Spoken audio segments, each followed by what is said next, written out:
So this pillar is evaluating how well your teams are handing work off, closing loops, communicating during transitions or high volume or cross-market operations. This is often where high-performing teams quietly lose their efficiency. So a classic example of this is a maintenance issue is resolved in the field, but it never gets communicated back to your guest services team, leaving the guest waiting for an update that should have been immediate and would have likely produced a higher guest satisfaction score. So you really need to ask yourself, do our teams operate as one system or as separate parts, hoping that everything just connects on its own? Welcome to the Vacation Rental Show. This is your essential playbook to grow and scale your vacation rental business with advice and insights from the best in the biz. I'm your host, Linnell Gordon. Welcome to the Vacation Rental Show. I'm Linnell Gordon, your host, and I'm happy to welcome Erin Booth today. Erin has worked in property management for how many years have you worked? I'd say over 15. Over 15 years. So she knows the in and out. She's been GM. She's done so much in property management, guys. Right now, she's the founder and principal at something called the Booth Collective. And she specializes right now in helping property managers and vacation rental companies to navigate the complex growth movements. And I'm just going to say off the bat, she worked for Vacasa. She understands this. She worked in New York. It's not like this is something that is new to her. This is something that she saw a need for, that people really need. And she's like, let me help people, whether it's entering new markets or integrating acquisitions or rebuilding operations that have outgrown their systems. With leadership experience as the Chief Operating Officer and the Chief Expansion Officer at Summit Mountain Rentals, Erin brings a very unique experience, guys, on how to align people, processes, and technology so you can scale your business without losing control. And I'm excited to hear what she has to say to us today. Welcome, Erin. Thank you so much for having me. I really appreciate it. That was quite the intro. Well, you have quite the background, and so we're really excited. I'm really excited to hear about this 5-pillar diagnostic stress test you have for property managers. Tell me what this is about and how can we help property managers grow from this?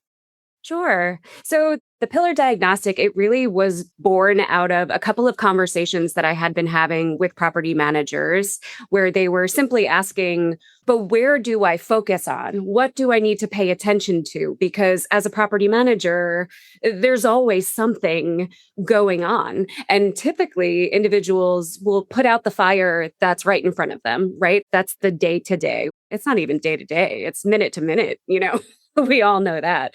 Whether it's an HR issue, and then there's a homeowner issue, and then there's a guest nightmare going on, not to mention you're switching softwares and there's a glitch, or you just developed a new product and you can't figure out where to go next. So in those conversations, I found that people were really looking for something tangible and all-encompassing to really look at their operation as a whole. But the 5 pillars really break that out into what I believe are the 5 main areas that create stress on an organization to attempt to kind of pick it apart. Yeah, what are those 5 areas? So it's people, process, workload, coordination, and tech. Okay, so workload and coordination. What is workload? So workload, specifically as it pertains to the 5 pillars, it's really ensuring that the work that is being done is not being built on heroics. There are several teams where there is a strong player, an extremely strong player. And although there may be 5 people touching that one specific area, there's one individual who's really solving that problem over and over and over again. So that type of an organization is built on heroics. And although it depends on your size, but for larger operators, especially larger operators in transition, that can be quite a sticky place to be in. I'm sure you've seen that before. And there was one more that you mentioned I wasn't sure of. It began with a C, which is the other pillar that begins with a C. Coordination. Coordination. Talk to me about coordination. Coordination is interdepartmental coordination. I have seen far too many organizations where individual departments are siloed and they are all individually operating extremely efficiently, but the coordination breaks down in between them. There just isn't a structure that's built out for that unique operation. They could be multi state, they could be in an office and sharing a wall with their neighbor that they're not coordinating with. So it really is business specific, but that is the coordination pillar. It's how they speak to each other. And we see that a lot in maintenance and housekeeping. Sure. We see that a lot. That coordination there is so important. In your experience, what are the earliest warning signs that a company's operational structure is going to have problems with growth? They're starting to have problems. What's the earliest warning signs for that? If the announcement has been made that the growth is going to occur in the near future, let's say the owner of the company says we're going to go into a new market or we're going to acquire another small property management company, you'll start to see attrition. You'll start to see quiet quitting amongst the team. And you're talking about the team members, not the owners. Team members. There you go. All right. They start to quietly leave. Yeah. I've seen that. You're exactly right. I've seen that too. I hadn't thought about it. I'm putting this into my head as you talk. And guys, we have seen this happen. I've never heard it put that way. You're very unique in the way you're putting that. Let me ask you this. So, how do people, and now we know what workload dynamics are, how do they shift as vacation rental companies move from like a small portfolio to, say, multi-market operations? I just did this with Summit Mountain Rentals. It was a 25-year-old company based out of Breckenridge, Colorado, extremely successful, based on the regulations that were coming down that are going to drastically impact, our industry in that area. The owners of the company decided it was time to try to expand somewhere else to solidify the business. So that is something that I was just a part of. But I need you to just refresh me on the question specifically. So how do the people in the workload shift when that happens? What are you supposed to do? How do you shift that around to make it work for growth as opposed to the opposite? Yeah, I think that something that people will ignore is the culture of the organization, because there's so much talk about culture and what is our culture and how do we operate in that way. And when you're trying to grow, that's something that I found operators really do put by the wayside. It's not something that I believe someone needs to pay attention to. Building a culture, maintaining a culture, that's a long game. That is not something that you set and forget, but it is something that should be paid attention to right at the beginning of those decisions and truly paid attention to in earnest to assess where the culture is and can the current culture withstand the changes that you want to make? And if it can't, what do you need to do to shift that? So how do you determine if you have a problem with it when it's starting to happen? Will the same thing that you're talking about, the people disappear? So you'll see gaps start to form just in the work output. Things that don't typically get dropped start to get dropped. Let's say you're utilizing a Breezeway software. Everyone does, right? You're utilizing a Breezeway software and you have a monthly report that is consistently run by one individual. It just will start to slip. Things that were part of a normal process will start to fall at the wayside and you can start to tell. But I think that a very important thing when you're assessing this is to have a trusted outside individual who can view it for you, because it's very often that individuals that are assessing it are the owners, the founders, the people who are entrenched in the day to day. So it's harder for them to see those cracks the way that an outside peer may be able to. So technology, it's often seen as like a solution to operational challenges. We all know that. And what are the indicators? How do you tell? How do you determine whether this tech is actually helping you or versus when it's masking deeper issues that are happening operationally? Yeah, I would say the first step there is to ask your people how many times they're manually working on a project. How many times are you going to use the software and then you have to make a manual change.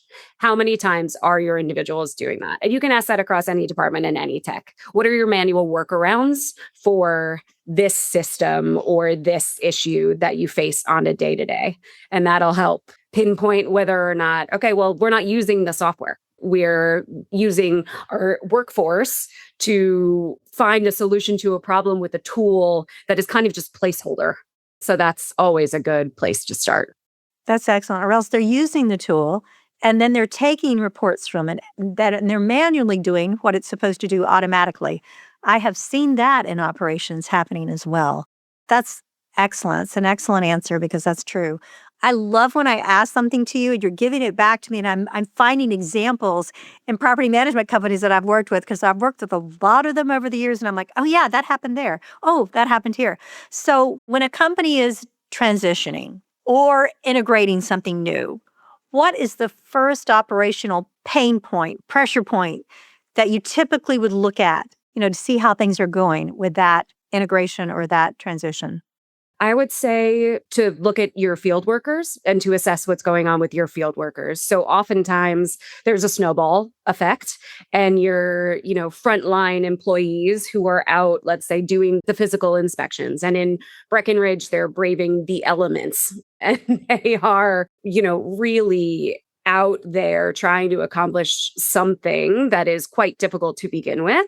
And when a new system is brought into the mix and it starts messing with their ability to do their basic tasks, that's a huge red flag. And that's all about communication. Ask your frontline employees how they feel about the system. It's not just about the integration behind the desk in your office space and how those systems are speaking and how that information is getting over. Obviously, that's very important. But at the end of the day, we're field workers. Vacation rental management is about field work. So you really have to check in with those people. One of the things that I've found with field workers, especially in transitioning software, is that they go after the shiny object a lot of times. I had a situation where a very large company, I think they were like 9 to 1,100, somewhere in between there. They had a product that they were using out in the field, and they changed the product because there was a new product that was much prettier. It had shiny objects in it. And I remember checking back with them after a few months, and they're like, we really like it. It's pretty. It's easy to do, but we don't have the same functionality. We lost functionality, but it was a prettier product. And I see that, actually, Erin, I see that a lot in property management. We go after shiny objects. So can you walk me through the pillars that you talked about and tell me why these particular areas tend to break first when companies scale? So we'll start with people. We all know that your operation is really only as strong as the people doing the work. So an example of this would be a coordinator spends half their week solving issues outside their job description because no one has true ownership over it. Ask yourself this question: does my team operate in defined lanes, or are they constantly compensating for system gaps? There's real ways that you can look at these problems and take it back a couple of steps and assess what's going on. It's really hard to stop and to do that when you're in the middle of, let's say, your season or in the middle of your operation. But it is essential to pause and reflect and ask yourself those kinds of questions. So for people, are my teams operating in defined lanes, or are they constantly compensating? That is a great question to ask. No, I do, because you have more than one pillar. So that's the people pillar, and go on to the next pillar. So, if these things are the things that we need to think about before we break that give us early indicators, I'd love for you to go through that. So for the workload pillar, so workload is examining how real work is flowing through your team, not just what's written in the org chart. How is actual work distributed and flowing through your team? And is there operational strain occurring there? So an example of this could be during peak weeks, guest messages double and response times start to slip because model is assuming typical days rather than the realistic volume of what's going on. So in that situation, ask yourself, does the amount of work match the team that I have, or does it rely on heroics, which is what I was mentioning before? That's a phrase that I will use over and over again. Does it rely on heroics? I think the heroics thing is really important because we know there are key people in our organizations that we depend upon. One of the most important things we have to do to make sure that we are not relying on those heroic people is to make sure that you have duplication of people who could do what they do. It may take more than one person. I just had a situation where we had one person leave our organization who'd been there for 17 years, and she had taken care of all different type of aspects of it. But I saw the writing on the wall about 2 years ago, and I started putting systems in place that automated the work that she was doing I actually used a product because I didn't have anybody. I couldn't afford anybody to replace her. We're not thinking about letting her go at the time. I knew she was going to retire because she's brilliant, and she was like, I'm overworked. So the first thing I took away was, financial responsibilities. Then I took away this responsibility. And I just left her with doing, what do you love to do? Do that, and let me see if I can fix the rest. So we put systems in place so that there wasn't a heroic thing. So she just left at the beginning of the month, and it's the middle of the month, and I'm still realize I haven't fixed it yet. So those heroics really do affect your business more than you think. So I love the fact that you brought that up. So the next pillar is Process. We'll go into process, which lends itself very well to what you were just saying. So for process, it's going to measure whether your workflows are defined, accessible, and followed consistently. It's really those three. Are they defined? Are they accessible to your team? And are they followed consistently? An example of this is a new home gets onboarded with missing information because there's no universal checklist across departments. So in that instance, ask yourself, if one key person stepped away, which is what you were just describing, happened to you, would the work break or would it continue cleanly? So in the instance you just used, it broke. Yeah, it's still broken. I have somebody coming in the next month at the end of the month, and they're coming in, and hopefully that will help me. But I think thinking about these things behind the scenes before it happens is brilliant. I love that. For sure. If you would have had the opportunity, let's say you knew ahead of time, and if you would have had the opportunity to sit down with that individual and assess, okay, what are the 5 core functions of what it is that you do? I'm sure that person would have said 5. How long do you have? But if you ask them what those 5 are, and if any of them are a surprise to you, it's time to roll up your sleeves and get to work, because losing that person is really going to create a gap that's going to hurt your business. Such good advice. That is excellent advice in business. And mine is not even a property management business that I'm running. It's a nonprofit. But these are core business principles. What's your next pillar that you've got that fails? The next one's tech. We're looking at whether systems accelerate work or create drag.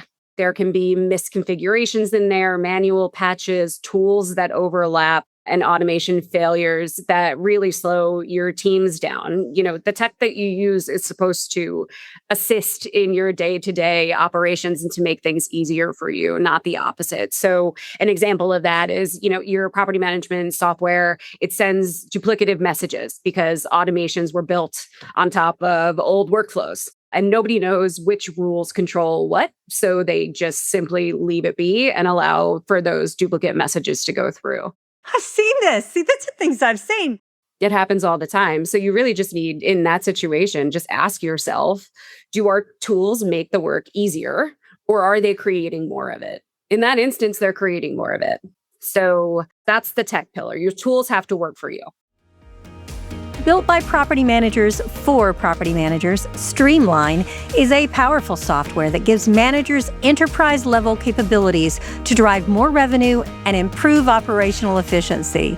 Migrating to Streamline allows property managers to gain functionality while reducing the need for multiple vendors. Improve your flow by logging into a single system and reduce redundant technology costs. With Streamline, property managers achieve revenue lifts by leveraging our fully fledged communication center reservations, quoting system, revenue management tools, homeowner acquisition CRM, and powerful direct OTA connections. Streamline also has industry-leading trust accounting and report capabilities to give you clarity in an overall company performance. Learn more about Streamline Vacation Rental Software at streamlinevrs.com. Let's turn it around the other way, because we're talking about growth. We'll turn it around the other way. And if, like you said before, there are things they're doing manually outside of their software, and they're doing that every day. Then you should be looking to see. I'm not asking you to get a new tool. That's not where I'm going. Is there a way in the current software that we have, something we're not using? Because there's so much underutilized in technology. So your first question, if something's not being done, is there a way that I can get my software to do what I need to do? Ask that question to your software provider, because software providers are, before you go ahead and jump and introduce an entirely new tool, your software provider may already have that on their, Q4 list of things to do, and they may be looking for someone to try a beta out on. So ask your software provider as well if this is something that other people had brought up to them, or if there is a potential solution. They may say, we have that solution, you're just underutilizing the software that you already currently pay for. Or B, that's a great idea, let's get that into development. So don't underestimate that step either. I see so often the case is that they already have that. Someone else has that same problem that you've had, and they have it, and you're not utilizing that particular part of the software, but you are paying for it. Get what you pay for when it comes to tech. You guys know my background is tech. You know my background is building software for tech. And I can tell you so many times, people have called me, and this is one of Tiffany, my friend Tiffany, who works at Streamline, this is one of her pet peeves. She's like, Linnell, they'll call me and they'll ask me to do this for them, and it's already there. The problem is that when we are growing companies, we often overlook those release notes that go out, or we overlook pieces that maybe weren't applicable when we were smaller. And now that we're growing, that piece is not just applicable, but it is there for a reason. So I agree. What is our fifth pillar that we're talking about? Yeah, our final pillar, and I would argue is one of the most important ones, is coordination. So this pillar is evaluating how well your teams are handing work off, closing loops, communicating during transitions or high volume or cross-market operations. This is often where high-performing teams quietly lose their efficiency. So a classic example of this is a maintenance issue is resolved in the field, but it never gets communicated back to your guest services team, leaving the guest waiting for an update that should have been immediate and would have likely produced a higher guest satisfaction score. So you really need to ask yourself, do our teams operate as one system or as separate parts, hoping that everything just connects on its own? That's the coordination pillar. I think that's fabulous because that's true. Coordination and the communication between the teams is really important. I had someone lay out their team foundation to me recently. And I went back, this is so funny. My sister's a property manager. And I went back to my sister and I said, I had this amazing interview. I said, and would you believe XYZ? And she's like, oh, I'd believe it. She said, that's exactly how we do it. And I was like, oh. Shows how much I know about how things have changed in the last 2 years because of AI. Let me ask you this. What initially drew you, Erin, to the operational side of vacation rental industry rather than the more traditional hospitality roles, which are a lot more forward-facing with the guest and things like that? What drew you to the operations side? I would definitely say the puzzle of it all and the high-paced energy where there are a bunch of problems that need to be solved relatively quickly. And sometimes they are interwoven, sometimes they stand aside. So really just being able to complete a puzzle. So for me, it's that side of ops for sure, the problem solving. I love ops too. And I was trying to think of that. If I had that same question, I don't know what my answer would be. I love the back end of everything and making sure that it's coordinating well and running well. I think it's a lot easier than dealing with people, dealing with processes and those types of things. Let me ask you this. During your time where you helped expand Summit Mountain Rentals as well as Vacasa, what are the leadership lessons you learned that shaped how you approach scaling an operation? Because those are big scalings that you've been through. Yeah, I mean, when I was in New York, we took on the Finger Lakes and it was a 15-unit acquisition. And by the next year, I want to say we were at 190 units. And then 6 months after that, they decided that they wanted to take on hotels. And I had never done that before. We had never done that before. And I guess honestly, throughout my last several roles, it's underestimating the people that you currently have in place, underestimating your existing workforce. And they may be in a more junior position. Their title may not actually reflect the role that they're doing. So allowing for your existing workforce to quietly quit, as we were saying before, because the leadership isn't paying close enough attention to what that individual truly excels at and what they like doing and what they've been a part of building. It's really the people and ensuring that you're taking care of your workforce. And not everyone is a lifer. I mean, some people are just there for, a brief moment in time. I mean, I worked on an island in New York that the island was physically only open for 4 months out of the year. It would shut down in the difference. Like refrigerators would come off the walls. Wow. Like it was truly, yeah, it's called Fire Island, actually. I met my husband there. We got married there. It was crazy. Little heart, little heart, little heart. Absolutely. But it was an absolutely incredible place. But I only needed field workers for 3 months out of the year during the peak summer season and couldn't employ them year round. So it was more than fine. So, just to go back to your question, definitely do not underestimate your people, regardless of the role that they're currently fulfilling for you. Make sure that you're looking at it through a lens, looking through that individual's skill set through a lens of where you're trying to go. And if that person can be a part of that growth. What do you think is the most common mistake that operators make when they're trying to grow quickly? I would say taking on properties that don't fit your model because you're afraid of not having the numbers. Make sure if you have whatever your USP is, that whatever you set out to go for. So the last market that I went into was down in 30A. That's where we expanded. And based on months of research and deciding where we were going to go, we had a very specific target for the type of homes that we were looking for very real reasons. And if we would have lost sight of what we were trying to accomplish there and bring on homes that didn't match our portfolio or what we were looking to do, it would have created a lot of strain on the organization. So I know that it's difficult when you're watching the months go by and you may not have the pace of growth that you were hoping for because you're concerned about the dollar signs that are very real, but you need to factor those numbers in ahead of time before you go into those markets. You need to assume that that is going to be the case and that it is going to take time. So don't take on properties out of fear. Make sure that you're bringing on units that fit your model and fit your organization, because that strain that you're going to create, you bring on the wrong home and it's outside of your model, and your guest services organization is already struggling with volume or seasonality. And then you throw them a curveball where it's a studio in a high rise and they've never dealt with anything like that before. You're going to create a lot of strain on your organization. And it's hard to see it. Sure it is. Sure it is hard to see it, but the field workers see it for certain. Immediately they see it. They're your toughest employees. And in my experience, I have found that with that also means that they can be the quietest because they're used to it being difficult. They're used to their job being tough and a challenge. So a lot of the day-to-day is needing to push through it, but it's, respecting that if someone is coming to you, and better yet, you should be proactively going to them. But if someone is coming to you with some kind of a gut check or a red flag, you really do need to assess it and not dismiss it. How do you maintain clarity and structure when you're stepping into organizations that are just having operational chaos because of their growth?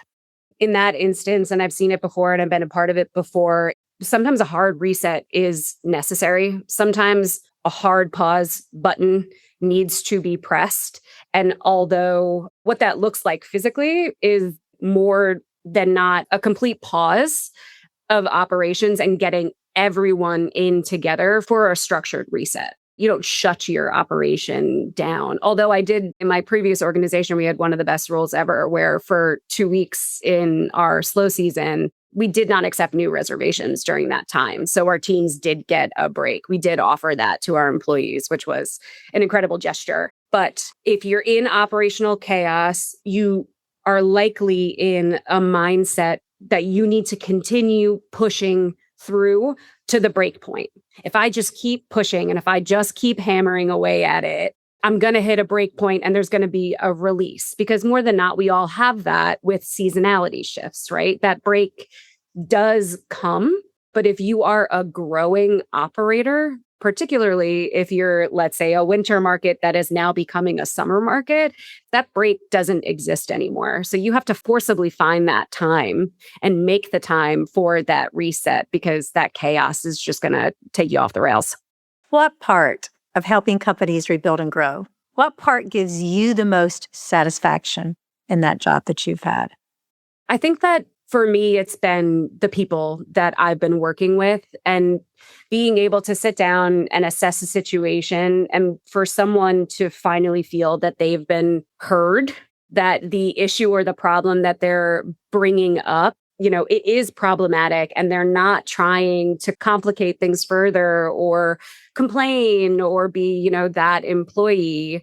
They really are trying to raise their hand and say, there's something going wrong here. I don't know how to fix it. And honestly, I don't even know how to communicate to my leadership team or to my fellow peers what is actually going on. So being able to provide a solution to that kind of situation and see the lightness, a little light bulb goes on where it's, it doesn't have to be like this. It can be better. That problem can be solved. I would definitely say that is the moment why I work as hard as I do, for that moment.